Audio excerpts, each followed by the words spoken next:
some other folks who are playing here as well, although these two are land enjoyers, to say the least. They both like to go to their locals and farm. Landon and Yoda Cage, two of the most dangerous players in this entire bracket. We're about to throw down, baby. Let's do it. Obviously, coming from the region Yoda lives in, I'll give him the little spiel real quick. The two top players in Philadelphia as of right now, of course, Yoda Cage and Archangel, right? And Archangel playing the Clairen. Yoda is very versed on this matchup. I was talking to him about it beforehand. I'm like, how are you feeling going in? Saying the biggest thing about this matchup is making sure I'm able to take my time in neutral, especially considering Landon is one of those Clairens, as he specified, that likes to press buttons. As one should with this character, and in this matchup as well, right? If you're going up against Absa, you know, she's going to be up in the air. And if there is any character that functions well as a fly swatter, Clairen's going to be my #1 pick. So Landon definitely going to be able to control sort of that mid-range game. It's going to be up to Yoda to choose those engagements wisely. No pun intended. Early, Lightning will be taking that first stock. Yoda keeping things much closer to the ground. Again, trying to dissuade Landon from rushing in all willy-nilly. Yeah. But speaking of that, hits him with the willy-nilly, the Clairen up air. Is that what we're calling it now? The willy-nilly? You know, if you give it to me right there, I'm gonna call it that. I'm sorry. If you're in the platform fighter community, your combo will have a name, and it will not be like it will not be pleasant. It won't have aura. Is all I can say. You know, it's definitely the joke side character that does get to be sick for one fight. All right, but here we go. Yoda Cage right back in there, using a lot of these zips to get out of the corner, which it looks like Landon just has been a little bit passive center stage, right? Has given Yoda the opportunity to, you know, not get stuck back there, but here's Landon fighting back a little bit. Still at 92, though, so any stray aerial can definitely be a huge problem. Popping the Death Angel offstage means Yoda has free reign to use those clouds if he wants to, which is option for another low landing back here. Landon keeping himself up open, you know, not really starting that shield or grabs as much, you know, taking full advantage. Get into this final stock here. Landon trying to force this advantage here on the ledge, but Yoda gets back essentially for free. Woo! Good drift away right there. Nice spacing by Landon, too. Tried to call out the jump from Yoda Cage, possibly to retreat back to that platform, but no such luck. Yoda Cage is not one to run away. This is a character that it can go both ways, but if you're Yoda Cage, you're going in and you're also pressing buttons. And Landon right now, at least matching that in kind, putting on some damage, but not finding a lot of these kill confirms. That's not been a problem for Yoda. Gonna cash that landing air on top of that juice platform, rushing it down, not gonna find the connection there on the forward strong, but a dash tag, gonna catch the landing, teching back in place, forward throw into F strong. If it ain't broke, don't fix it. Keep on doing, well, the balancing decision too. If it's broke, don't fix it either. Wow, okay. And the snipe from Yoda Cage there off stage, nothing you can do when you're still in hit stun, obviously, so just get carried right into the blast zone, and Absa stocks are up, baby. This character has been performing real darn well at this tournament. The thing about the way Yoda is framing this, a lot of times, obviously, Clairen is a really good character for anti-airing, obviously, right? When Absa typically wants to float around that mid-ish range, trying to set up like landing airs, like a landing near, some drag downs, some nonsense like that. Yoda's like, okay, I'm going to keep this mostly towards the ground. Anytime I go a little bit higher, I've got that cloud there, kind of like keep you back, saying, no, give me some space. Please relax. Yeah, I mean, Absa's all about forcing discomfort, right? Like, that's what the clouds do. That's what her aerial drift does. She's got all of these, you know, quick aerials that can trade with you very easily. Landon right now feeling the heat off stage, but pulling off some phenomenal moves to recover. Held a little bit too long on that up B, so it does take some extra damage. Does take some hits to get back to center stage, but man, great tech chase there by Yoda Cage. And again, we see another one of those tools designed to just make you a little uncomfortable. And man, I mean, you want to talk about uncomfortable, Momo? Oh my goodness! Landon hasn't been able to land on stage and do anything of his own volition for the past 40 seconds. And meanwhile, it's Yoda Cage running this house. That entire chain came from Yoda dropping down underneath the platform, setting up that ticking cloud. So Landon was forced to drop off the ledge to find that falling up air, which forced him into that entire chain of events. Yoda Cage is playing on a different level, not solely of maximizing his own damage, maximizing, like you mentioned before, Landon's uncomfortability. Yeah, I mean, just sundering all defenses, right? There's just nothing available to you when you're being just battered by this Absa in front of you. And that up tilt going to lead to another big conversion. Tall blast zones on Julesville going to keep Landon alive. But again, opting to get off this ledge very quickly. And Yoda's got those timings covered. Finally landing that F-Strong just to cleave through that Absa. But now has to deal with that invincibility, and being down 111%, never a comfortable place to be. Once again, Landon burning that counter off stage, to have access to it on stage. Obviously, isn't going to be the most applicable most of the time. It's setting up like a cloud every like 10 seconds or so, but you're leaving yourself so open. Once you get back on the stage, Yoda's got you back in the blender, and it's just a really scary situation to be in. Landon makes it out though. He's fine. Tried to grab, thought that Yoda cage would land in front where the up tilt might have been able to connect there. A couple of missed opportunities for extra damage from Landon that have caused some real problems. The Absa going back off stage, now opening up perhaps an opportunity. But not going to find that combo, man. Yoda's combo DI has been really good. Now waiting out Landon's approach here. The F cell coming out, not going to find the F strong. A double hit there on the cloud, forcing Landon off stage again. Downer comes out. The Zip not going to connect into the up air. And then at 100%, you're looking for a singular conversion or just a parry into an up strong, which won't do it. But he's on his last legs of this stock. Goes for the up strong, but it doesn't tip her. If it did, Absa's so light that it almost certainly would have taken that stock off the top. Still Landon playing very carefully, trying to find a conversion, but again, no tipper to be found. This one's gonna connect, but again, no tipper to be found. The spacing is just a little off. Not going to find that grab there. Landon getting off another forward throw into forward strong. The bread and butter. Do you even call it bread and butter that time? It's just butter. You know, it is literally just butter. Shout out to Nabil. my boy Neptune. Miss you, dog. Put some butter on that. Ooh, Yoda cage messing up that edge guard, giving Landon one more chance to get back on stage and start chopping up this Absa with this plasma sword. We're going beast mode right now. 56% means that you're in danger of dying. I can't believe I have to say it. Waveland on that ledge gives you a perfect opportunity back in the driver's seat, dropping down with that low cloud, gets back to the ledge with the zip. Fourth throw isn't going to do it, of course. Thinking that high cloud, forcing Landon going immediately back to ledge, but challenging with that reversal back air. That little way still hanging on. Landon trying to make it back with the ledge hug is going to close it out. Yoda staying calm and collected in those last moments, taking that game too. Calm and collected indeed, because I think a lot of people in that situation, when they start falling behind, they want to bring the game back immediately. They want to try to do everything on immediate timing, and Landon was trying to go for that low recovery to call out Yoda cage, looking for another high recovery, which we saw so many times from Landon, but power of observation remains unmatched. If you can see it, you can do it. That's not motivational, actually. I think I got that from Initial D, I can't lie. We're getting a little... Oh, no! Hold on. I didn't get that from Initial D. That one I would have guessed. People don't get spiked into the ground by big clouds in Initial D? What? Actually, that low-key happens in 5th stage, but beyond that, anyways, game number 3, Landon switching up the stage to try to bring this one back. Instead, humongous reversal by Yoda cage right there. Again, you go up against a player of Yoda's caliber, you cannot give them an inch because they will take it a mile. We've seen that from Bbatts this weekend, and Yoda cage showing he is also capable of doing just that. So Landon finally back in the driver's seat, hoping to make that count, playing around that Merchant Port side platform. Gets dragged down from that Absa there. Now Yoda trying to bide his time, slowing things down, utilizing that Landon kick on the cloud again to force Landon to overextend. To catch him back off stage, you gotta respect the Absa on this ledge. Yoda gets just thrown time and time again. Yes, obviously you have the discourse to catch Absa off stage, but Yoda he's been able to play around that. I really think that Landon just hasn't been respecting the clouds, that down strong. Not going to be able to take it even. Yoda's DI absolutely perfect to the blast zone. Coming all the way back on stage. Those zips are active. Just Landon looking pretty uncomfortable in this matchup, I've got to say. Able to make it back. He's going for that high recovery and parrying that jab like the cherry on top. Landon, of course, trying to give back. Finally, that landing nair will do it. But down a full stock, down 2 games. Landon is fighting for his winner's side life right now.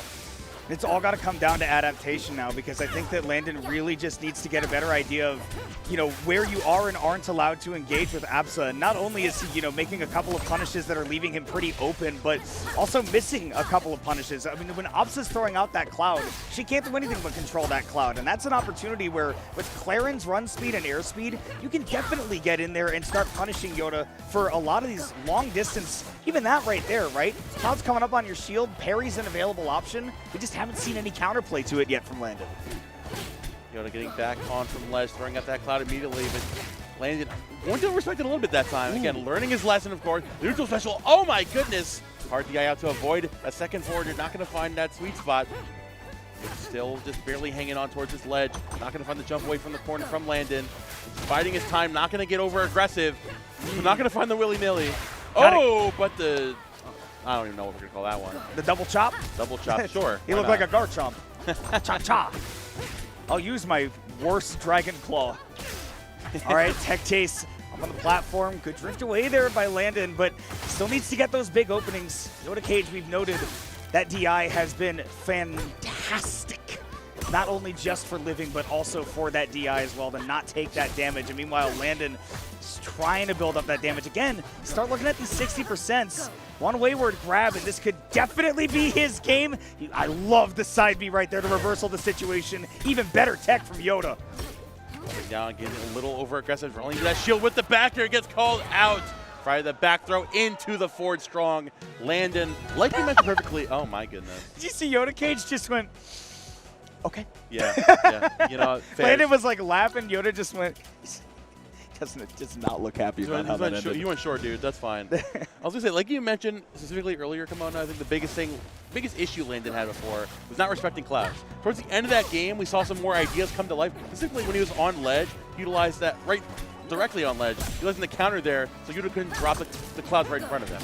This small little counterplay like that tried to dissuade Yoda from just pressing the cloud button because he can. And you have multiple ways to counter it, right? Like you can either, go for a parry, you can avoid them altogether, but I think what you're touching on is exactly right, that Landon's figured, hey, if I just stay in a range where Yoda can't feel comfortable enough to throw out a cloud, then that's the ideal situation, because what's that quote, that true power is actually deterrence, not, just beating somebody up?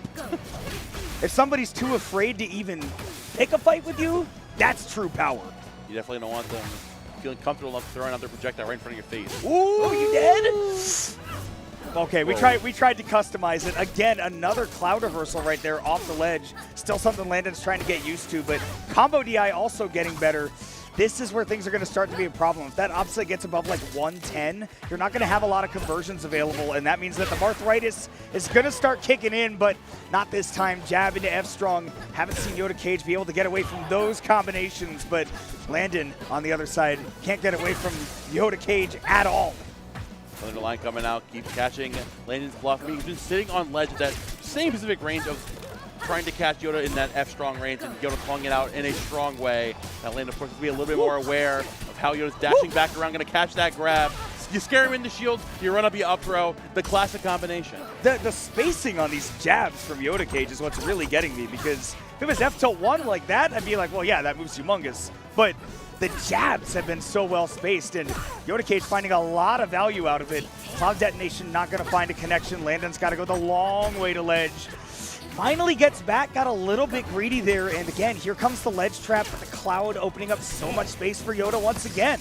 That's got to be it. Yeah, that down throw sending at the most nefarious of angles.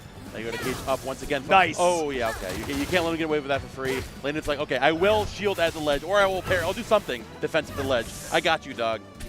And again, a couple of drop combos right here. Yeah, like Landon, finally solving some of these riddles, and I think the next one is, when am I allowed to engage? Because there are a lot of whiffed moves that Landon's trying to get in on that Yoda Cage, seeing it right here, is getting a lot of value out of. Here we go. Good DI again by Yoda Cage. Defense has been so good.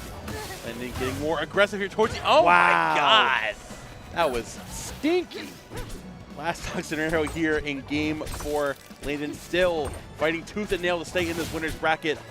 The Nair keeping you back, keeping Yoda Cage at a safe distance with that cloud, putting you in the ugliest of areas. He still makes it back. This could be it, though. The zip into the up air, and that's going to close it out. Yoda Cage taking it Game 4 and moving on into winner's side, top 8. Major league player there from Philadelphia, showing you exactly why he can do it. Yoda Cage putting on a show with that Absa. Again, like great stage pick right there, obviously, but also just, really, really solid gameplay. Brought a lot of tools to the table. We saw Landon make some great adaptations, but Yoda Cage was also able to, kind of counter around that, be able to adapt that game plan, analyze what was going on, and then apply himself in different ways. And I think that's, again, one of those marks of a really, really good player, that they don't just have the one game plan to play around. They have the full toolkit at that disposal. Yeah. And I never really saw. Opponent Gusta must do so. The Maypul coming up from the northeast is going to have to show off what that raccoon can do. I think something should be within Bbatts, to be honest. After he ended up taking Super Fusion about a month ago over Cake Assault, I think he beat him twice. Like, Bbatts is a whole different competitor. Obviously, he was very strong for a couple of years now, but now it's like he is fully Something changed in Bbatts. Billy, what is your problem? Billy. You know what's crazy? That's the second stock that Bbatts has dropped all tournament.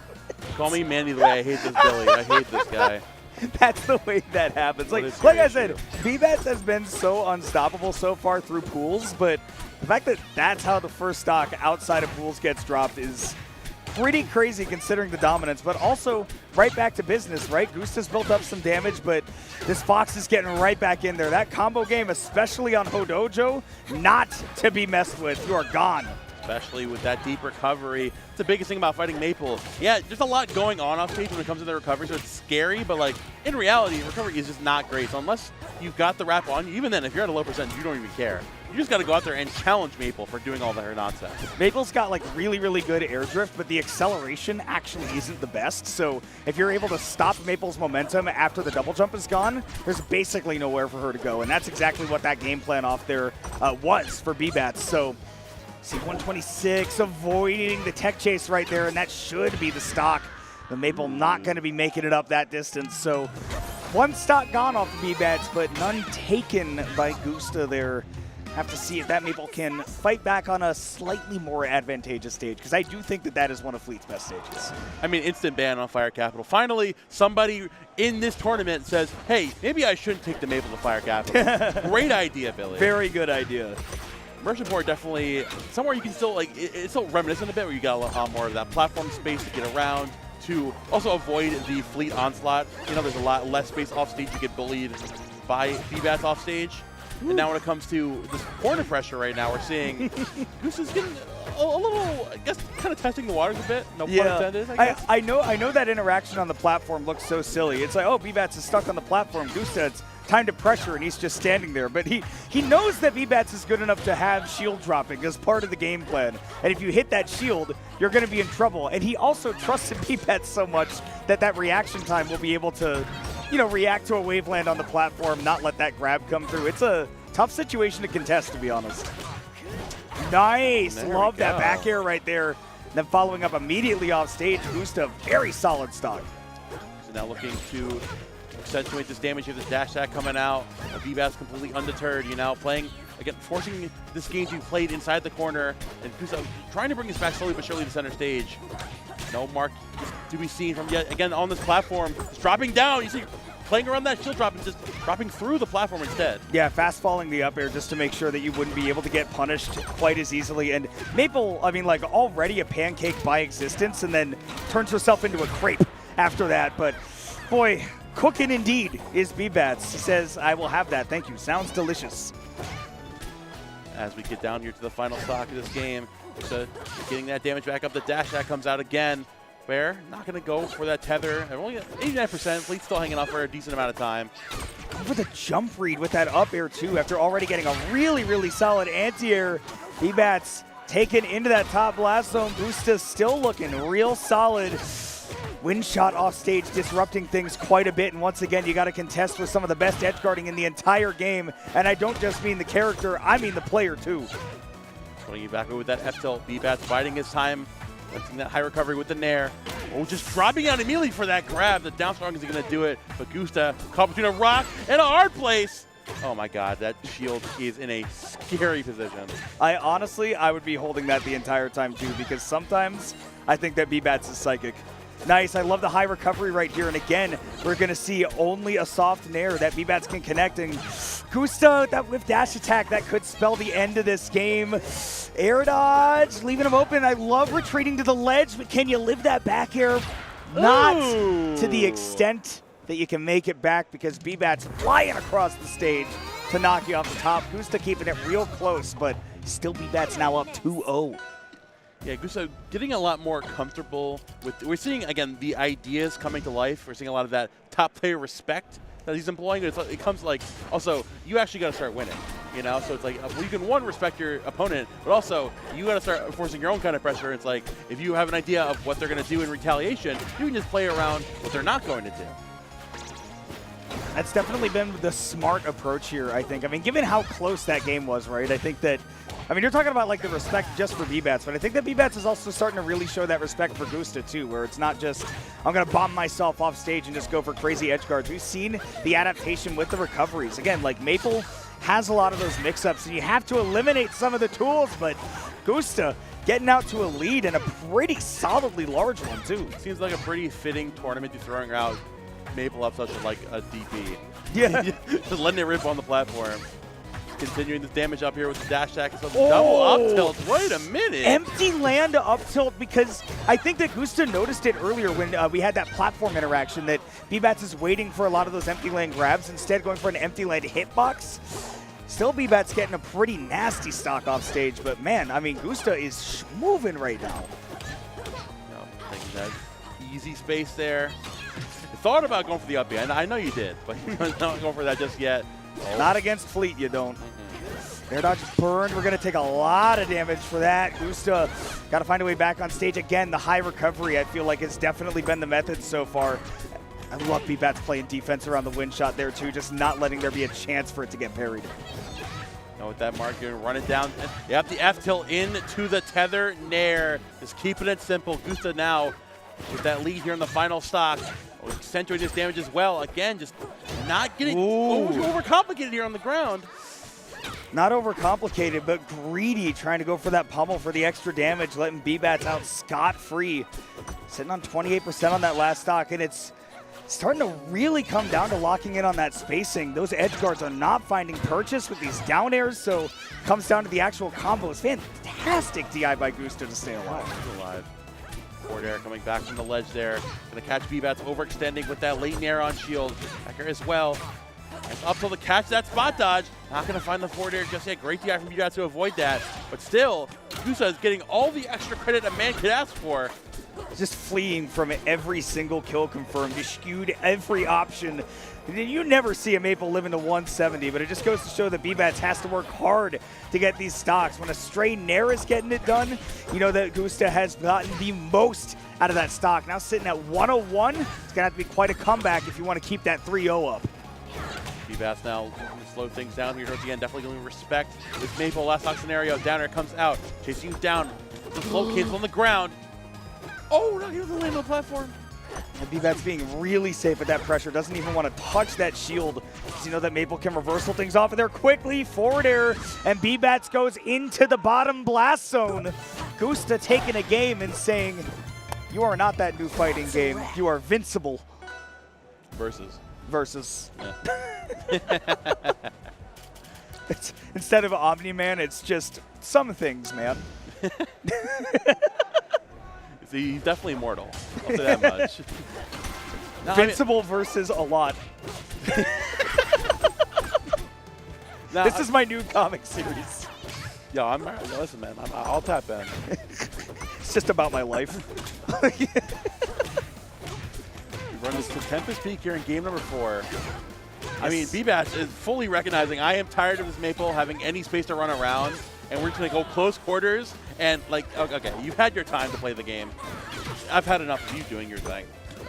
The key is to get this character off the stage. I mean, you mentioned, right? Don't want to go to Fire Capital because Maypul can just stay center stage, and then there's never an opportunity to edge guard. And, you know, Merchant Port is sort of, you know, Fire Capital chibi, right? It's like a long stage. You got the close side blast zone, so Maypul does enjoy that. But now, I mean, the fact that these blast zones are kind of far away really isn't important to Bbatts. It's just the fact that the stage is small, and that's what you want to work with. I'm kind of surprised the stage is open, to be honest.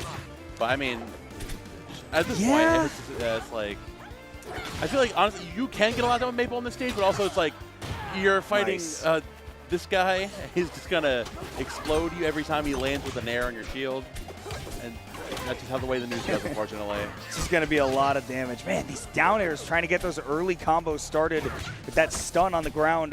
Nice patience there as well, not overextending. And Gusta's trying his best to just bait some movement out, but Bbatts not falling for it. with that side still rushing it down. Just trying to find some kind of opening, but Bbatts Whoa. actually using the platform, falling down to his advantage. Whoa. It's an extra level of cover. There, it's Satchel. Here we go. Nice Oh early disengage. Parry, though, takes away the ledge invincibility. Way back, though, Gusta staying alive. For how much longer? I can't say that much longer. I can say Yeah, in fact. right. It was that much longer. You didn't have to be modest. Okay, you could have definitely said. I could have locked in and said it, but nonetheless, Bbatts gonna take home the dinner in that set. Gonna be moving on into top 8. Satisfied with the performance, but has now been nicked. Is bleeding in this bracket. We're gonna see if Gusta can continue to make that run in the losers bracket, because that Maypul is looking real nice right now. I believe it, honestly. And again, like the #1 seed of your bracket, if you're able to, I mean, clearly someone who's been so arisen as Bbatts, someone coming all the way out from Tri-State and being able to take a game off of him, showing like, hey guys, like this guy's not unbeatable. He's definitely, it's definitely possible. Maypul saw the Egos beat Sego earlier. Now we're going to be seeing it go up against Lucius. I don't know why I said Lucas. That's not Lucius's name. Lucius is one of those players he's been around for the longest time, especially early in the RoA2 beta days. So, whoa! So, he's consistently out here at these like bigger convention tournaments. He's still constantly doing his thing, but his biggest developments, honestly, have just been like keeping up with the Ranno meta of being developed by the Zoomers. Mm-hmm. Shout out Toothbrush, by the way. That's a goat. It's like a Toothbrush, Ryuk, and Nurse will say that she's had a hand in it too. Durai. I'll agree. Durai for sure. Big shout outs, but man, got to get the shout outs to Lucius as well. Has been there doing it with the Ranno since the launch of this game and longer, but still getting that big lead on Maypul early is really huge. I've said this before, especially in regards to Ranno, but I think that when you play from behind, when you've got a lower ground speed, it's really tough, and that's why playing against Maypul when she has a lead in a game is really, really annoying. It's really big for FPC to bring that one back as well, not to let Lucius start camping up on those platforms. No opportunity for you, my friend. You're going to catch Lucius. You got to make sure to catch Lucius before he can actually get himself set up with the bubble. He likes to zip and dive around the stage with his kind of crazy, wacky little movement. You got to chase this frog down, make sure he gets no comfortable footing, especially as he drops down like a silver platter right in front of your face. That is the Lucius classic that I have learned from, which is just doing tricky stuff with the up B, because you can change your angles, you can change your fall speed so dynamically that it's really hard to keep track of exactly where you're going to go. And I love the way that Lucius plays with those bubbles too. Doesn't just cash out in a way that builds up some damage, actually gets great stage positioning off of it too. One jab and called out right there by FPZ, knowing that Lucius was looking for a mix-up. There are those bubble tricks. Are we making it back? Tech? Oh, went too high. That was actually really smart by FPZ to wait for Lucius to go above the ledge so that there wasn't an opportunity for a tech. Great call out there, and now as we get into the final stock of this game, FPC trying to catch Lucius, dropping underneath this platform. Back throw comes out again. The dash attack to catch that slower landing. Lucius just trying to keep his boots on the ground right now. FCC completely unbothered by that, saying, you know what, by all means, I'm able to land another nair. Up tilts coming out, another up air. Damage just racking up great, much faster than Lucius can cruise up for, but you can't set a bubble or anything at the sword. And does finally have it over at the ledge. There's that tricky up B. Great air dodge right there, knowing where that move was about to come out. No edge guards for you, FPC. It goes to final stock here, but man, FPC playing with that lead so well. Getting real greedy to go over that KO, but does drop through the platforms, knowing that Lucius is just not going to have an opportunity to land a substantial hit that can't immediately be crouch canceled and then reversal. Setting up that bubble as that layer of defense, and up to go for a back throw right into it. Need to, honestly, to accentuate this damage extremely quickly, just dropping back down. Not going to get hit with that forward, knowing the DI out of that up air conversion off the tether. Dropping down with the up air as well, super smart. And there, that far from the blast zone is not going to be doing it. Lucius again with the high up B off the bubble. That is the Lucius classic, but that is the Maypul classic, taking advantage of that horizontal air drift and then jumping all the way up with that up air, taking that first stock. 7-11 Maypul in the house. Great stuff there. Game number 1 going to FAZ. Now as we get into game 2, we run it back to Merchant Port, which honestly much different reasons as we saw from the last set of why we go to the stage. Now, as we mentioned before, obviously like you mentioned too, Comona, the platform cancellation of the up B, being able to move around. Lucius, unlike the last game on Aramata, you need like specific situations of the platform and where they're going to be in. This stage is just like, okay, as long as I can get an up B off, I can start moving. Yeah, your movement is way less restricted as Ranno on this stage. You have a lot more freedom to go where you want, put yourself where you want, and especially the big help, having all these platforms, you have a lot of options to escape from juggles. That's what we saw on Armada Flagship, was that there was a lot of juggling going on that Ranno just couldn't escape from, because once that, even when you have your double jump, I was about to say when the double jump is gone, but Ranno just has no air drift whatsoever. So when Maypul gets a juggle, it's great, but hasn't been the case so far. Lucius getting off to that early lead once again, bubbling right there with that up special, just not able to get anything afterwards. BC not going to cash out just yet off stage. Playing with Lily underneath the platform, forcing Lucius to go high, but he has no issue with that. The forward air. So not going to close it out. Drops over that ledge. Mix up. There we go. Keeping FBC back on his toes. Goes all the way out there with that deep tether into the nair. Easy confirms right there. That's the Maypul win condition for sure. That's why we see that forward tilt come out so much. That move in tandem with the tether is so good. Surprised that we haven't seen Lucius try to play around getting that tether off a little bit more, right? We haven't seen a lot of attempts to set up for grabs. Haven't seen parries being attempted either, which is another way to get rid of that mark. Just interested to see that, you know, he feels so comfortable having that on him the whole time when it can spell a lot of danger for you. That's FBC and swatting you away with those double F tilts, trying to keep Lucius away from his safety beacons of the platform. See right here as he jumps back up, dropping back down with that down and Lily avoiding the bubble. You see again setting up that Lily instead on top of the platform that time, saying, okay, you want to go up there, by all means, I'm ready for it that time. I've got my lackey up there. And I'm ready to catch you going up there. Yes, sir. Lily, the best wingman you could ask for. Always happy to have that. Yeah. Yeah, he comes around here again. I got him. The big guy grappling. I got him, boss. You can do what you need to. Hit him with the Ipstrog. This is canonically what Lily sounds like, by the way. Who's going to stop? Who's going to check us on that, honestly? Dan should have been here to stop me. That's what I'm saying. We go to last stock right now. Lucius still trying to get this game back to even. That 1-0 lead for FPZ so far. Looking like a good opportunity. Nice non-committal engagement with that up air right there, respecting that special getup.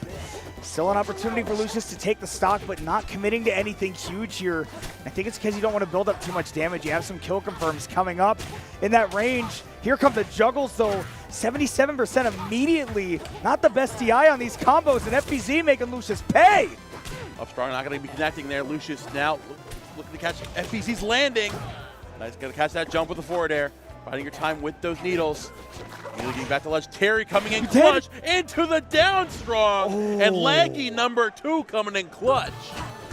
You want to talk about clutch. My goodness, FPZ.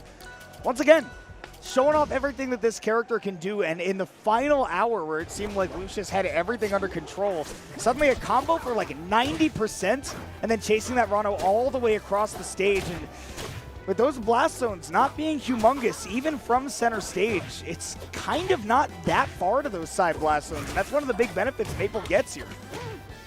As we get into this game 3, Lucius just trying to find some remnants of damage. And the thing is, the platforms, of course, would be to his benefit. Typically, it's the fact that FBC isn't giving him a second to breathe, not a second to move around the stage. You got a lot of freedom to move around, but you don't have the freedom to play the video game. You just cannot escape this raccoon all over Lucius and Ranno. Just trying to find some distance to be able to build up that damage, but it seems like the combo game just hasn't quite been there from Lucius. It's not able to match FPZ, which is a big problem in this matchup. One of the really annoying things about Maypul in the matchup as Ranno is that you don't get to really pick what moves you land with, what you get to engage with, and that becomes a real problem when, again, your opponent has a lead and you need to start making a real comeback. Oh, going super deep down there. An unfortunate way to go out. Lucius down a whole stock here. I mean, still doable, but a precarious situation to say the least. just stuck on that platform, not having any reversals available because of that range that FPZ is attacking from. It's not coming from under the platform, it's coming from the side of the platform. That means that Lucius isn't able to shield drop and get a punish. Ranno just doesn't have that kind of air drift, that kind of forward-facing aerial. So FPZ really finding a way to keep Lucius on that back foot. It's just going to need a couple more hits to take it in a 3-0 fashion, which is not what I would have been expecting, but the hometown boost, man, it's coming through big time. It's real, man. Lucius finally going to get some extra damage with the dash attack, setting up that jab reset as well. Not going to find too much momentum off of that, though. Or double forward air with that reversal. Be back off stage. Double nair going to take Maypul off of hugging that wall. Got to challenge Maypul down there, like I said earlier, and Lucius going to do that in spades. Only down 60%. Definitely still in the realm possibility. Wondering if we might see Lucius get a little bit more campy, try to slow that game down. Don't know if you're going to get the chance. Tether and the jump and air dodge get red, but FPZ misses the conversion. Lucius, a second lease on life. Can you make it count? I don't even know if Frog's got Keith, but he lived by the skin of his teeth right there. He's just trying to claw his way back into this game. The forward air coming out, double backer chasing off of that platform.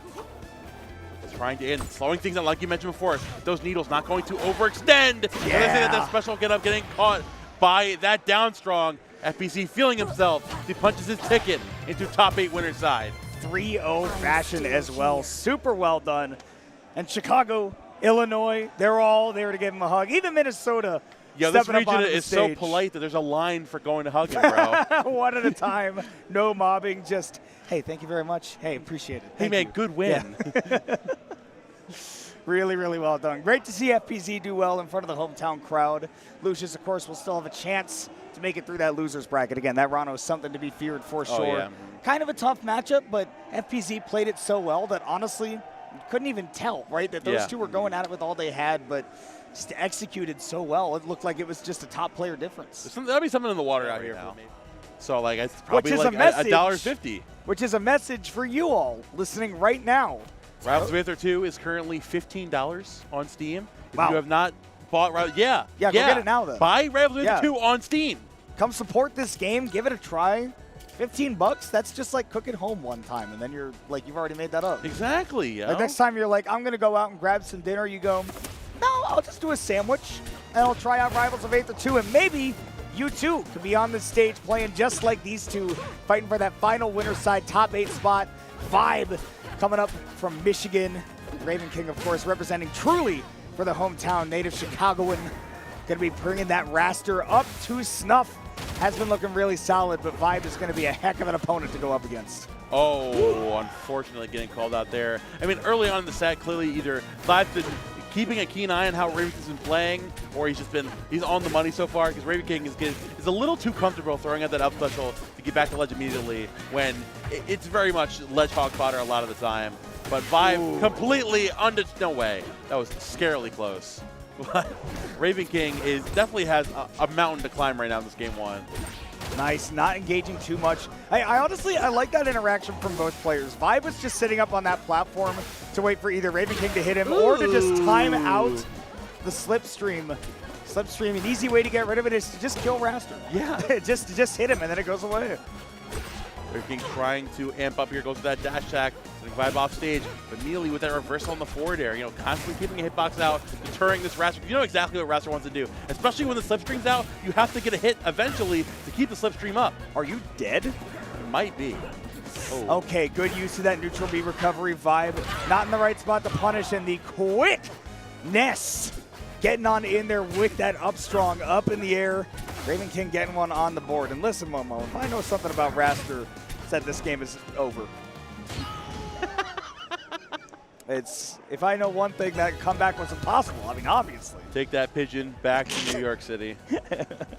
You always, commentary secret for you all, always leave the option select open. You leave your own option select. I kind of, low-key, hit confirm the end of that game. You did. That was fire. You confirmed that into a level 3. Dude, my hit confirms are kind of nice. You confirmed that into a level 3. It was I crazy. saw the counter hit, and I was like, yeah. Got it. Combo for me. We'll see if Ravenking can get a few more of those, too, on a much smaller stage here, Tempest Peak. Definitely a place that Wrastor is happy to be playing on once he has the first hit.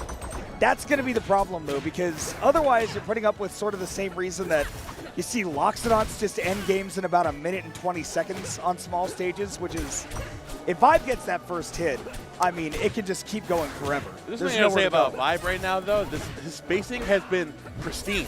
Like so many of these tippers coming out, the infinite stun on this Wrastor, of course. Ravenking with this slipstream up, trying to force the situation. High recovery coming out, just holding onto that ledge, saying, "Hey, do you like it, buddy?"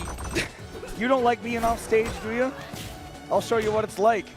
I love that, like, Ravenking's not even getting, like, cheesy KOs with these edge guards. It's just really well-placed hitboxes and calling out that movement from Vibe. And honestly, I think that's been the key for both of these players is that their observational skills are so good. They are really in tune of where each other player wants to position themselves. They're coming out from Ravenking, looking to accentuate this damage and extra credit. Rushing back down. Whoa. Oh, with the reverse. Hold on. The Tri-State Twister? In this game? In this region? In this economy? In this economy? In esta economia? Cuatro leches? In the Schaum? What are we doing here? In the big Schaum and the big 26. Nice tech by Ravenking and getting right back in there with that back air as well. And I love the attempt with the down B right there. Ooh, I did not love that, but still made it back just fine. I mean, he didn't get hit. Like, tell me the counterplay right now. Scream. Exactly. There we go. Do a Mike Ace. Ah! There you go. See, it worked. That's how you get that move to work. And now we're getting to the arthritis point, right, where it's just not easy for Clairen to get a KO. And man, Ravenking never going to miss one of those techs. Absolutely on the money here. Until through that platform. Vibe still holding onto this ledge tightly, trying to go for that ledge hog. Wow. Completely undeterred. The dash tech straight through that slipstream. Again, oh my, these techs, man. Bro. Hello? The Geek Squad got to hire this guy because his tech mastery is off the charts. This is crazy. And the slipstream coming back right on time? My Ravenking is moving. Can you believe game one was the same two players? I can't. What is going on? This is a wild turn of events. Scraw! Gonna take you into the blast zone. Not perfect DI there from Vibe, but nonetheless, that was gonna be Ravenking's game anyways. Oh yeah, for sure. And like you mentioned earlier in that game, right? It was Ravenking not necessarily going for like the crazy like killing at 40% offstage cheese. Could have very well been like throwing out down strongs, like as Wrastors do, you know? You're just like waiting, recognizing where Vibe's gonna go, either from the ledge, above the ledge, whatever, and then finding that clean up special kill. Because Wrastor can't do that. You know, you think he's only focused on like the down air conversion to offstage killing at 40. No, you can very much just slow things down and keep up with Clairen.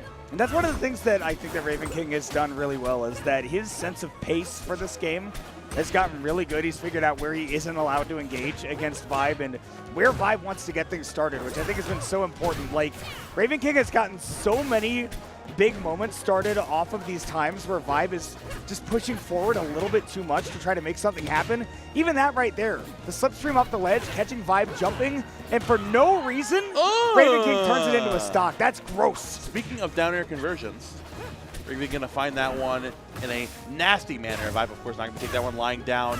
It's a double willy into the nilly. You really aren't letting that one go, are you? I won't. It's so funny.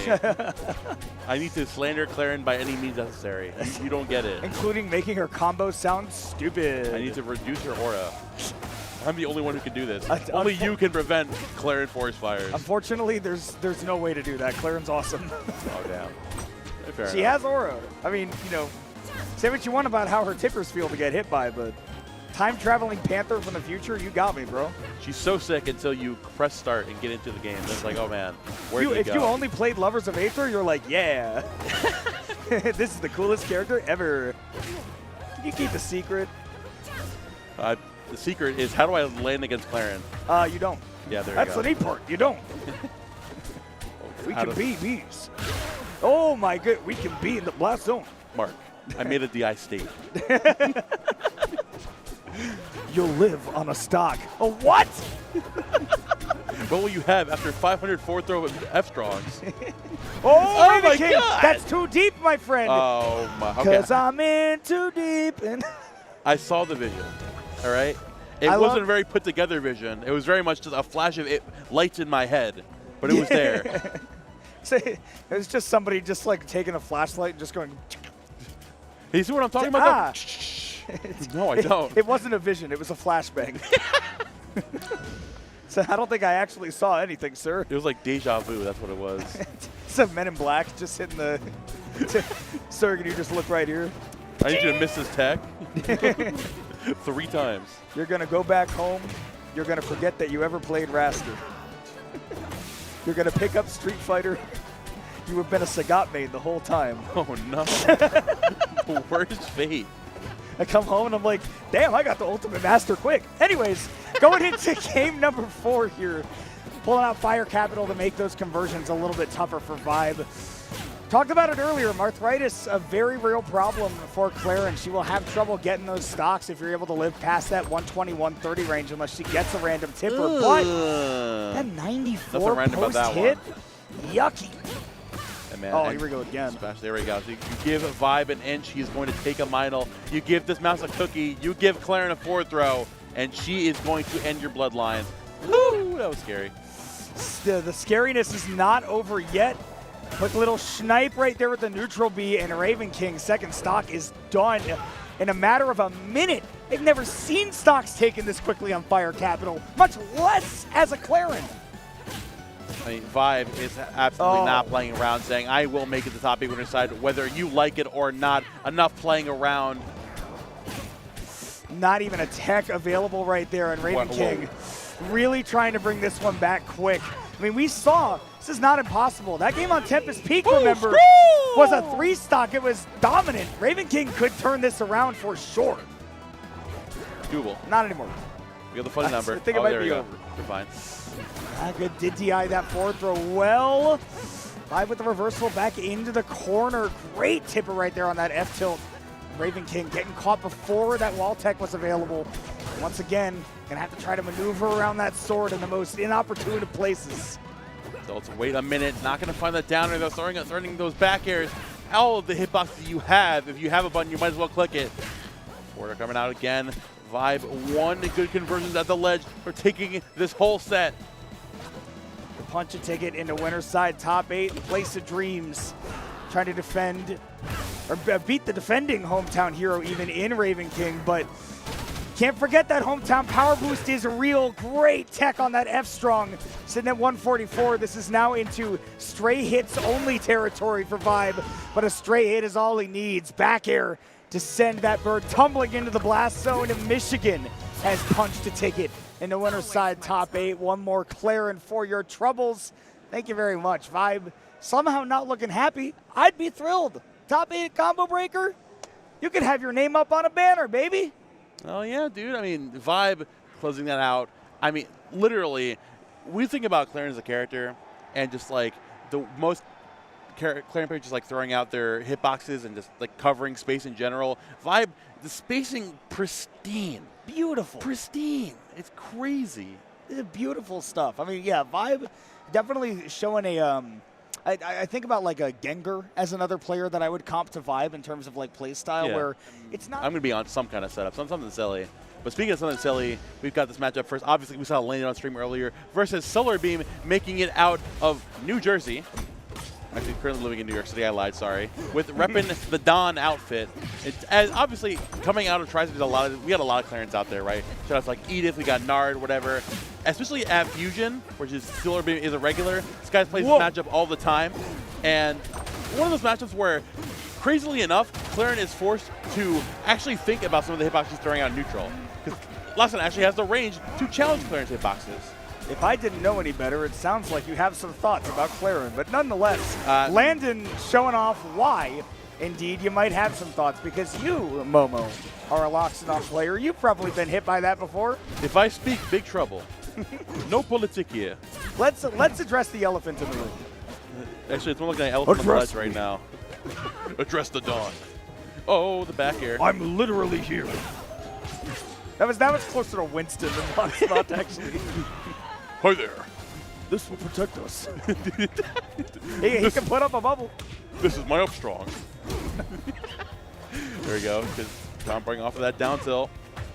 Now, honestly, SolarBeam, one of those Loxodont players, doesn't go for like the crazy fancy little conversions that's like someone like Gek. right? Much more neutral focus, trying to recognize where you want to be moving around, how you can be reacting to those jabs, and obviously feeding for the grab. Every Loxodont just wants to grab into the back air. That's how the news goes. Oh! Or the down air. Wow, that's a good one Landon too. Kept every recovery research. That spikes. Okay, so I just learned something today. that like looked like an Absa tech, but in the wrong direction. Like, what is that? Like is that a J move tech now? Like, is that a real hitbox? Did I hallucinate that? Chat. I mean, that sent down, right? I'm not crazy. It looked like it genuinely like Absa tech on the wall. Like that's what it looked like. I don't think that's how the hitbox is supposed to send you. We're playing on Crazy Gadget. Thanks, Trevor. Somebody please explain, because that was absolutely crazy. The floor is yours, whoever knows. You can have my slot in commentary next time. No, if you can tell me what the hell just happened. Oh my goodness. That's dangerous. Teleporting right into his loving arms. Back into center stage. Great opportunity to get that empty movement into the grab. Gonna go for the parry one more time, or the no fun zone. Just avoiding the command grab. Love the down strong. Even though Loxodon's floaty is gonna continue to live right there, but for how much longer? None! Landon recognizing that early recovery was about to come out. SolarBeam going down 1-0. Unfortunately, you didn't get the hit confirm there. You were fishing for it, but unfortunately, he shielded just in time. You couldn't find the hit confirm at the end of that. But it flows naturally. Yeah, that's fair. You have to let it be or not be. That is the question, after all. As we get into this game. It's just a happy little reset, not a dropped combo. True. Here we go, game number 2 here on Merchant Port. You can see that the no fun zone does take away the magma as well, wherever Loxodont lands. So, going to be an important thing to keep in mind. As Landon does start up another edge guard, no fun zone should be coming back to available pretty soon here. High recovery. Trying to use those platforms to his advantage, but actually opens up Landon to continue to put on that pressure. My goodness. I definitely think that's the biggest idea about going to this stage, that you actually have some sort of option when recovering back to either opt for the platform or going directly back to ledge. And of course, the combo game, you've got some decent conversions there off of, you can chase DI off of that up throw, the top platforms, and then chase there directly with that down air. This is a humongous down air. They made it a little less disjointed, I think, right? So that it's harder to contest those recoveries. However, still a really, really good move, and does have the opportunity to contest in that way. See, if you just have the perfect timing, you can do it. But speaking of perfect timing, Landon right on there with that side special to take that stock. Nothing fancy, just trying to move on. That get-up attack somehow landing. Loxodont is a big fellow. Immediately resetting back to ledge there. Rubbing down with that forward air, Landon keeping this Loxodont back in disadvantage state. Rubbing down with the neutral special, but gets a little too overzealous. Woo! That down air could have even this game right back up. Love that up air right there. Something I definitely want to see SolarBeam use a little bit more. Back hit of the down strong. Not super powerful, but actually does set up for a great offstage situation. Oh! What are we doing? Yeah, let's chill out. You get the semi spike on the up B, and then you got a little too hungry after that one. Ooh. Okay, got to be careful there.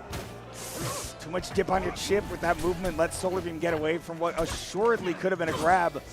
I'm going to be tailoring all the way into the magnifying glass, trying to escape the blast zone, but easy conversion right there out of the eruption. Going to be giving us a last stock situation with these two looking dead even right now. They're keeping this game very close. Just whenever things wind down to the ledge, Landon is completely in the driver's seat, taking away. No handbrake, no nothing. You back with those down tilts. The reversal up special again to avoid that counter. SolarBeam another chance to get back and reset back into neutral state. Downer coming out, then catching the roll behind with the grab. Here we go. This is the Loxodont nooch. It's what we need. Tried to go for a jab conversion, but up tilt was way too far out of range. Doing it again because it is such a safe pressure tool that even if it does hit your shield, you're not going to be able to punish it, even if you're Clairen. So very safe from Loxodont. Oh. Tip or neutral B going to do it. Wow, SolarBeam can't be happy about that, but it's what you get. You get hit one time in the corner. Clairen is going to take and take and take. Running it back immediately to Merchant Point for this game, which, I mean, the ledge game was much healthier for SolarBeam here. It was just the fact that Landon has, it's much more restricted when it comes to actually playing beneath the ledge, where Landon can just run down there, of course, and threaten you with the neutral specials. But we're seeing SolarBeam looking much more confident as the set goes on, getting the damage up here in center stage underneath these platforms. Ah! That was, that was spooky. Don't do that. Please. My heart. It worked. So I can't, I mean, you know, Landon's a better player than I am, but don't do that. Please, dude. We need our viewers alive. We got to make it to top 8. Oh, we got the new special in the back air, sending it back, unfortunately. Did set up for an awkward situation on stage, though. That was poor DI. That was the immediate DI mix. I was probably assuming he was going for like an up throw or maybe even a forward throw at that point. Just the immediate throw. Great stuff there from SolarBeam. Oh, we got to go the up throw into the up strong. Nice little damage. The first lead from SolarBeam in the set, actually. Bruno Tipper. Oh! I stand Gadzooks. corrected. That was something. I haven't heard Gadzooks since I listened to Howie Rose commentate baseball. He was born in the 40s. I've got news for you, Mono. I'm back. Howie Rose is still alive. I mean, oh no! he is very much alive and well. All right, good for him then. Oh, Gadzooks! Oh, there we go. Dash attack not going to connect from outside of the corner though. Nice spot dodge to avoid the dash attack again. SolarBeam catching Landon, getting way too aggressive when getting out of the corner, right? The reversal from Legend Force is going to work out that time. We have access to the down special to get out of there. The big skip cutscene button. Let me escape. Let me be clear. Let me be clear. I'm going to use the sword. Ooh, Tipper on the second hit. It's not going to be enough, but the continued edge guard will be Landon taking the lead suddenly, even though this felt like SolarBeam's game since the start. This Clairen is just moving and grooving. Roll behind, missing that grab. So we're looking to make it back on. The Absa, of course, is not going to take it. Waiting for one singular hit for Landon to take this stock. The Ledgehog is going to find the drop down into the back air.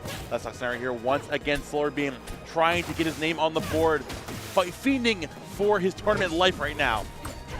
It's the Midwest fighting to fend off an East Coast challenger with this Loxodont. F-Strong, it's not a tipper, so it's not quite going to be enough. SolarBeam trying to get in there, but Landon, he said, buddy, better learn how to speak arrivals at LaGuardia because it's a 3-0 victory from Minnesota and yet another Clairen punching their ticket in. Landon doing the Midwest proud right here. Looking real nice out there. He's pretty happy. That guy likes Clairen. Good for him. He does like Clairen.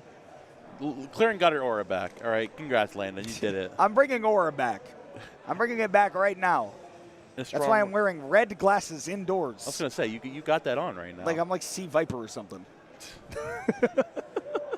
More like, is that what the C stands for? Comona? Yeah, Comona Viper. Oh, nice. Yeah. All right. The more you know. There's actually, I probably weigh as much as 2 Sea Vipers, but nonetheless. Great set. Great set. Great set. Sorry, I wasn't sure how to respond to that. Great salads. Oh, don't do that to yourself. It's true. I'm never going to. You couldn't make me give up bread. Hell yeah. Because we get that bread. Ayo. Ayo. Somebody hire me. All right, we're going into game number 1. Gusta versus Hunter. Getting to see another Minnesota representative in Hunter. It really is Landon and Hunter up at the top, which is kind of how my classes back in Texas sounded as well. It's just a lot of Landons and Hunters. Didn't hear a lot of Gustas in there, but nonetheless, it's going to be bringing that Maypul down from New England. So once again, we're going to be seeing Northeast versus Midwest showing down here at Combo Breaker. And clearly the Midwest is not playing around because Hunter is out for blood. My God. We got the whole gang on the right side of the screen too. Do not mess with the Lily Goons, dude. I gotta say, man. I mean, how quickly he got that first stock too against another Maypul.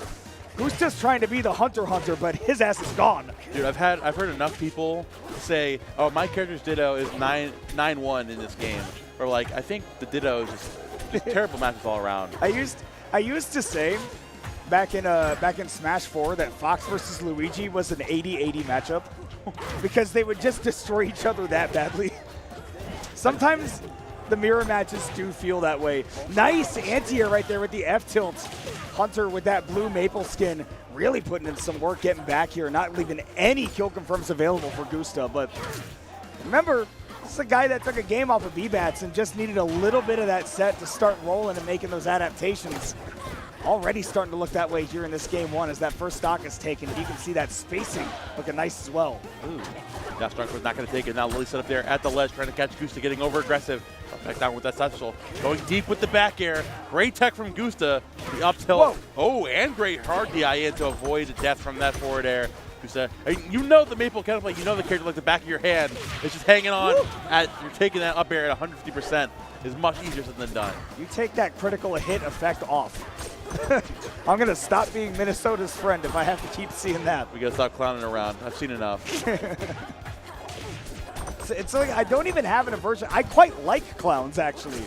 It's just a jump scare. I don't like it. So in a bracket, so like online on ranked, yeah, sure, you're toxic, pal. But here, come on, dude, what are we doing? Oh, we're having fun. So too is Gusta, building up some damage with a nice sequence there off stage. Great tech by Hunter right there on that F tilt. Doing it again. Always ready to tech that. Turning that dash attack back in. Gusta playing the defensive bulwark of this set. Dash attack coming out of the corner as well. Nice up throw coming out. Finally, Hunter getting some good licks in. And dropping down with those up specials. Oh my goodness, great tracking on that movement from Hunter. Hey, you talked about the matchup knowledge being really important. You know, we've seen a lot of techs being hit. We know the kill confirms, so we've seen some great evasions from really scary offstage situations. It's a masterclass in understanding this character. Nice down strong coming out from Hunter, trying to accentuate here. That's out of the corner. Still trying to hang on here. Once again, on the Jules platform, the tether into the forward air. Gonna close out that game in a strong fashion. Hunter takes game number 1 of the set. Hunter definitely, I think it really came down to just that first stock being eliminated so quickly because the rest of that game was played very, very evenly, but being a hot starter in a game is, I think, like really, really important because not having to play from a deficit, especially in the Ditto where you get to sort of control where the engagements are going to occur, I feel like that is just such a big advantage to have, especially in something like this matchup where your movement speed is going to dictate so much of what happens. I think one of the most interesting things about watching mirror matches at the top level is that when it comes to two very fast characters, one being Maypul, of course, is that one person is going to be one playing how the character is typically played, either playing the super aggressive nature, and one's going to be the one who's going to batten down the hatches and playing that super defensive play style. Because clearly one of you is going to be playing better aggression, right? One of you has to have the better advantage state. The other person's like, okay, now I'm going to play around you and how you're aggressing. And Gusta is trying to play a defensive game, and seemingly it's working out here in this game too.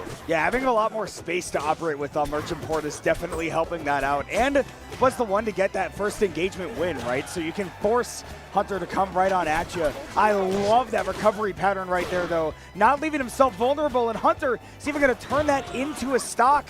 There was no recovery available that you can make you get back. Man, Hunter, again, you were talking about Gusta's in control, but not for long.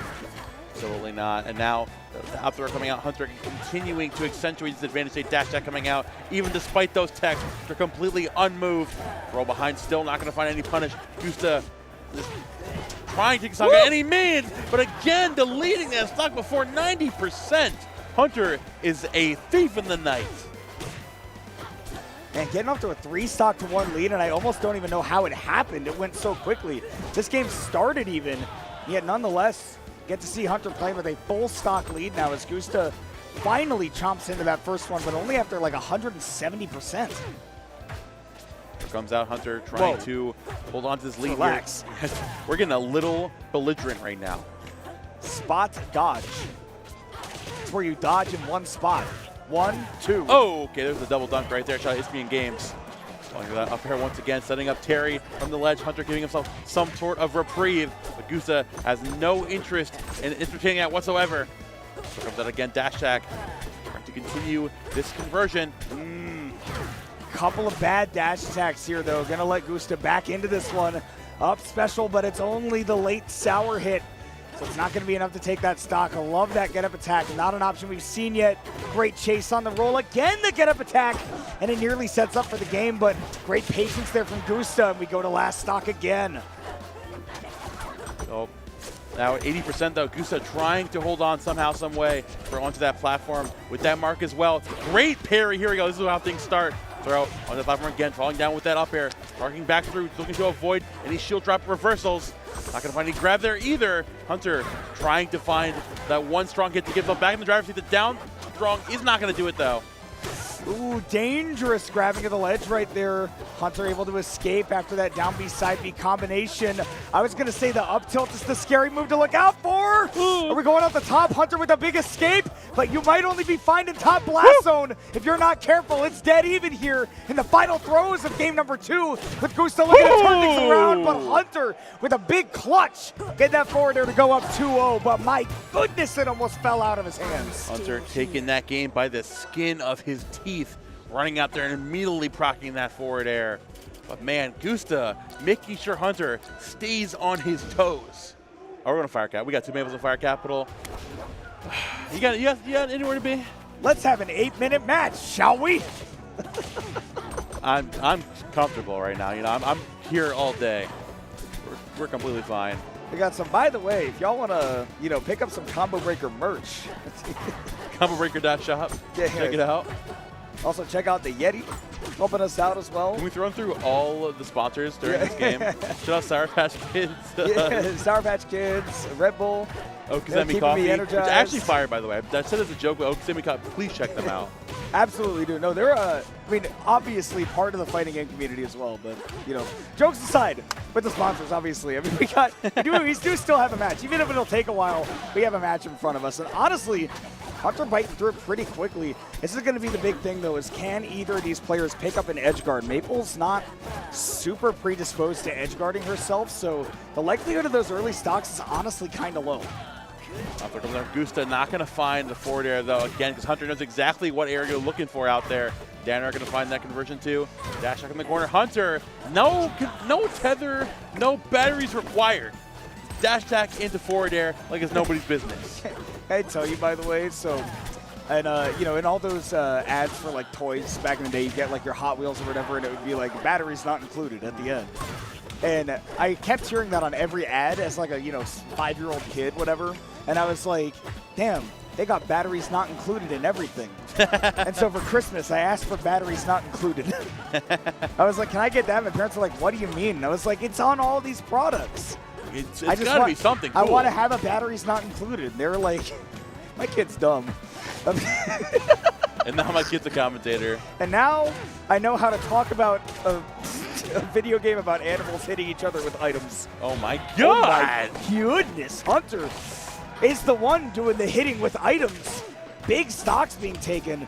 Just seems like Gusta hasn't been able to control the pace of any of these games. And I think, you were touching on it. Gusta's trying to slow this game down a little bit, but I think that might just be a little bit too passive to be approaching a Ditto with. Yeah, you're completely giving up the reins to Hunter, which I feel like you definitely have the gumption to keep up with this Maypul. As we're seeing right here, especially on the ledge, Gusta is finally awakened and saying, I've had enough of your nonsense. Take a trip to the top blast zone. Tell me how the skies look above the capital. They take you for a ride. Yeah. Ooh, thought we'd get one right there as well, but great TI by Gusta to avoid any particularly dangerous combos. Once again, knowing that Maypul not going to be able to continue that for any longer, given that she's a light character herself, right? You're not going to get a lot of these mid-percent combos. I love the ledge cancel right there with that up B going right off to the side, and now Gusta just 1 or 2 hits away from this being oval. Here comes out, Gusta trying to hang on somehow, some way. Here comes out, there we go, once again. Similar situation as last game, Hunter trying to stop the bleed and getting a little aggressive here, but Gusta might have the wherewithal to stop it from happening. Great patience, Hunter not committing to any movement, and jump scare ya with a 3-0. This Maypul, it's the one from the Midwest that's going to be moving on into top 8. Gusta with a valiantly fought 9th place finish, but we're once again going to be seeing Minnesota nail another representative onto the board for those final 8 players. And with that, we have got our top 8 about 75% complete. We've got 6 players punching their tickets forward. It's looking like extremely, it's going to be a bloodbath. I'm trying to find a calmer word. Yeah, it's going to be. I am quite frankly scared. I am excited. I am insert adjective here. There's a lot going on. There's a lot going on. My face, but honestly. Ledges being introduced in Rivals 2 has really changed the way that those recoveries feel for a lot of characters. And Orcane is absolutely one of them. He is one of the safest recoveries, and that's one of the reasons why that change has happened. And you're going to see it a lot in this matchup because while Ranno can go out there and trade or throw out a lingering aerial, Orcane still gets to tech the wall, or because he's heavy, get to live and then immediately come on back. So a lot of this is going to come down to how Lucius can manage that on-stage game and set up for lather rinse repeats off stage if you get the opportunity. So here to go into game number 1. Early on, Melon looking to pepper out those puddles, trying to set the tone, set the tempo early on. And Lucius has no intention of interacting with them, saying, hey, I've got my own little water. It's not as big as your little puddle obstruction in the ground, but you got to watch out regardless. We've got two transcendent water ideas that we need to respect on either side. The two bubblers, right? Any bubblers? Any bubblers? And Michael Bublé, where you at, dude? No, that's a boobler. Oh, my sorry. And you got bubblers, not booblers. That's where I'm at. As a woman, anyways, we're here Dude. in game number 1. I'm not going to let you get away with that In game number 1, you absolutely will. Yeah, you absolutely will. Right, I will. And yet, still have yet to see any of these players get away with that first stock, Momo. Lucius going to be going for a very low recovery. Lots of mix-ups, but that invincibility cycling from Melon, really, really solid. Just couldn't actually turn that around. So Lucius going to be the first one on the board here. And mixing up with that up B, but not the wisest choice to land with all that lag in front of Orcane. It gets right back to even. Crazy enough that we're on stock 1 and Lucius had that hard bluff call on if Melon was going to teleport back to that puddle. Melon just missed quite a few ledge dashes in a row, and then you saw him laugh it off. He was like, all right, I'm just going to sit here for a second and then try again. Like, you got to shake it out of your system a little bit. Nair bounce also out of the game, by the way. Shout outs to that. But now we got that back throw back from ledge into down strong. Lucius going out there with that Nair, challenging Orcane off stage. Like the pull stash being a pivotal part of a matchup like this, as Ranno can most certainly keep you in the blender for a long time. And if you have any move, any access to getting away from that, by all means, you gotta take advantage. Ooh, didn't have the distance with no jump. Right, that pulse dash didn't really open up that recovery opportunity. And you saw that Lucius was hawking around that puddle to try to finish off that stock earlier. Whiffing a lot of moves off stage. Melon, the spacing just has not been perfect thus far. And meanwhile, Lucius has just been pounding him hit after hit. Tons of damage being built up. Tech chase, but not quite far enough. Delaying your recovery with that down air Whoa. on the bubble. Bear's not going to do it just yet. Lucius trying to make it back, but the deck is taking that stock, avoiding the bubble completely. Yeah, Lucius was not ready for that burst movement, which is the core tenet of Orcane's gameplay. It's all about that burst movement, being able to play around that puddle, and that was a showcase of both of them. You can see when that puddle's on the ground, Lucius just says, yeah, I'm not engaging with that. You have fun over there. Oh my God. We're having too much fun. Ranno getting juggled to Kingdom Come, unfortunately trying to land back down there again. Has that bubble as a safety net, but Melon not too worried about that one. The forwarder coming out, not going to take stock just yet. Setting up with those needles. Nice. Turning back to another stage when Lucius was able to get there just in time. Ooh, no parry on the puddle, but it didn't even matter. Perfectly set up after those needles for the Nair. Pulse Dash was never going to be able to get through that. It's one of the reasons why it's gone. It's a little bit unintuitive as a recovery mix-up, and saw Lucius take advantage of what happens when the Orcane does not have a puddle off stage. So it's going to be the Ranno going up 1-0. Dude, again, missing that deal. What's going on, man? Is everything okay at home? I don't know anymore. Oh, no. You were saying? I was just going to say, I love that when Ranno charges his needles on this stage, it has like that glistening like shine on it. Next time you see Lucius charge the needles, just see the like lighting effect on it, because it's like coming off of the spotlights. It's really sick. This game is sick. This game is awesome. Oh, Lucius, I mean, honestly, just brute forcing his way out of that joke situation. You know, saying, I'm quite tired of getting it with Orcane up air. I'm going to lay it back down with my retaliatory down air. Now that down throw comes out, bring on the double Nair, have time to get back to that puddle. I mean, gives Lucius a chance to recover basically for free. Oh, the bubble on the fly though. Gotta parry that up B, but Melon didn't know the counterplay, instead just opted to try to hit him out, and Lucius able to make that escape with the Needle Storm. Got to be careful about popping that again, but first stock popped off. Melon really getting a lot of value after getting those initial first hits that just took Lucius deep in those percents. Will certainly be puddling back to stage. There you go, down throw, trying to make some space there with those down tilts. Finally, Melon back in the driver's seat, getting that extra damage back up. The up special catching you on the way back down outside of that puddle.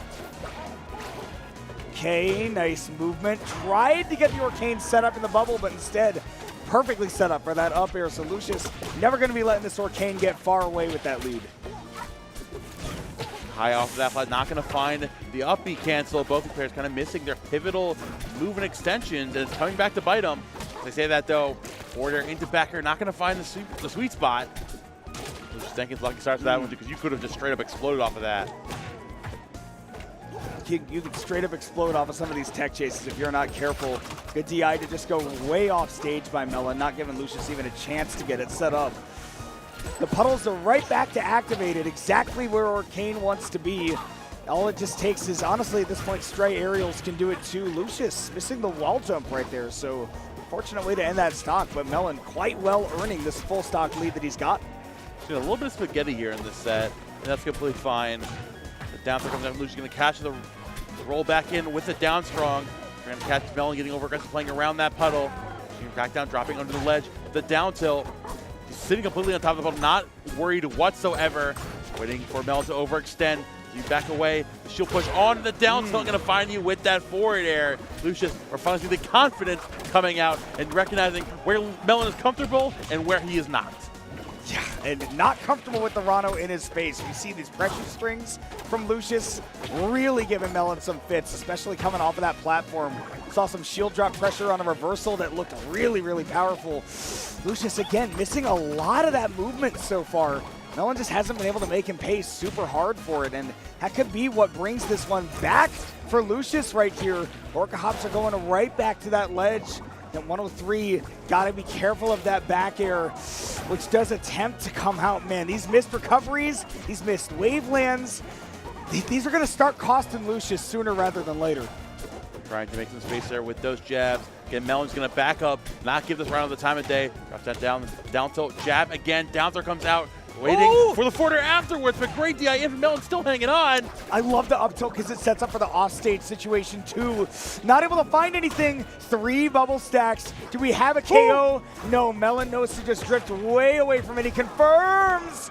Misses, and Lucius had an opportunity for a stock, but gets it off of the back throw with the super jump.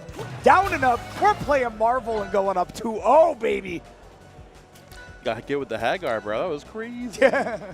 Tung, tung, pung. Getting the KBR going. As we get into this game, number 3, running it back to Godai Delta. Considering the way that Melon has been approaching the ledge situations, I feel like we need to see more of that Orcane aggression. We can't let, we're seeing Ranno running up to us and we're freezing up. We need to see Melon dropping back down. We're like, I've seen it in the earliest this weekend, honestly, like more usage of like the down air, like that, exactly. Challenging Ranno, running up there thinking, hey, wait a minute, you can't leave that for free. It's especially, you know, I think important to see comfortability in the up-close situations. But yeah, you want to talk about off-stage not working out? That is your example. Great mix-up. But Lucius still hanging on in a strong way, dropping back down with the forward air. Hold on, Lucius is feeling himself. Oh my God! Who is this guy? Needle Storm. I thought we were going to see Needle Storm, but you know what? Honestly, big damage. I never switched it up. That was Aura. He got it.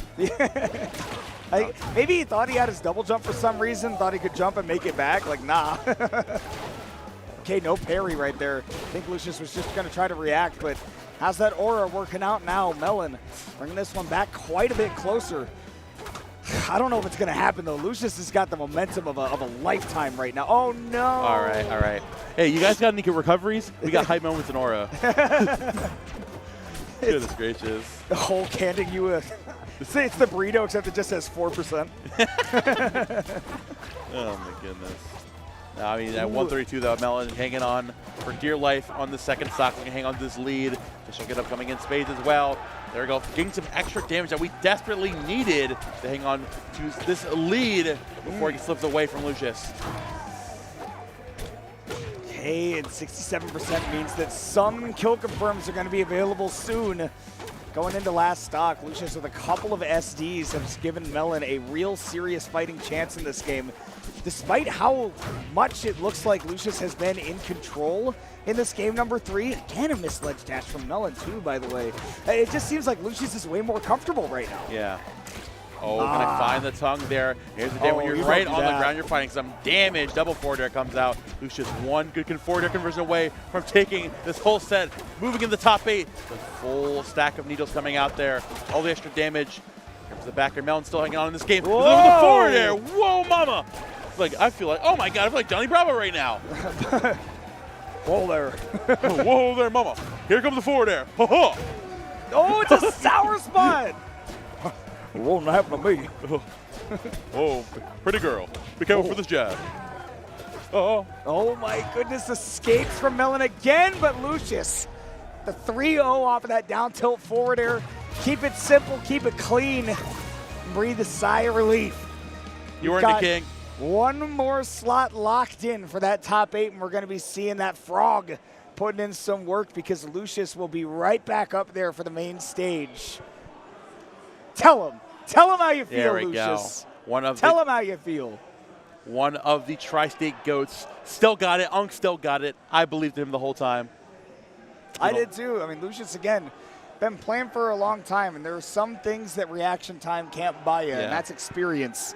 Lucius has got that in spades and will now be able to put that to work against many of the Midwest and other parts of the world's finest. In fact, let's actually take a look at that top 8. I want to see how this is going to shake out.